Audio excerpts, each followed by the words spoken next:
তোমার গন্তব্য ছিল স্বাধীনতা, তোমার পথ ছিল স্বাধীনতা, তোমার স্বপ্ন ছিল স্বাধীনতা, তোমার প্রেম ছিল স্বাধীনতা। তুমি রক্ত চেয়েছিলে স্বাধীনতার জন্য, তুমি তাই পাথর। যারা স্বাধীনতার আড়ালে চেয়েছিল গদি, চেয়েছিল সিংহাসন, ইংরেজদের ছেড়ে যাওয়া লুটের রাজ্যপাট, তারা রইল সুখে। ভারতবর্ষের টাকায় তাদের সুখ, তোমার নয়। ভারতবর্ষের অফিসে আদালতে তাদের ছবি, তোমার নয়। ভারতবর্ষের সংবিধানে তাদের সই সাবুত, তোমার নয়।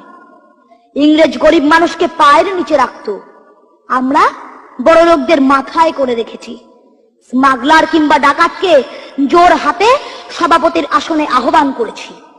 ইংরেজ এদেশের ধনসম্পত্তি লুট করত, আমরা দেশটাকে বেচে দিচ্ছি।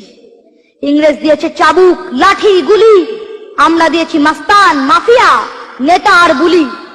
ইংরেজ দিয়েছে কালাপানি, সেলুলার জেল, আমরা দিয়েছি টিভিতে সুপারহিট মোকাবিলা আর আইনসভায় আয়রাম গয়রামের খেল। 56 বছর আগের এক মধ্যরাত্রে পরাধীন এই দেশ ছেড়ে তুমি চলে গিয়েছিলে। স্বাধীন এক স্বদেশে ফিরে আসার স্বপ্ন নিয়ে তুমি ফিরে আসোনি।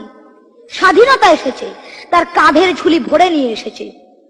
ভোট নামক রাজস্বযোগ্য, গণতন্ত্র নামক চিরায়ত মাৎসন্যায়, প্রগতি নামক লোক ঠকানো স্ট্যাটিস্টিক্স, সংগতি নামক বিস্ফোরণে চুরমার, ঐতিহ্য নামক মন্দির মসজিদের ঝগড়া, আর সমুদ্র হিমাচল ভরিয়ে দেওয়া ভাষণ, ভাষণ আর ভাষণ। 56 বছর ধরে তুমি পাথর হয়ে আছো।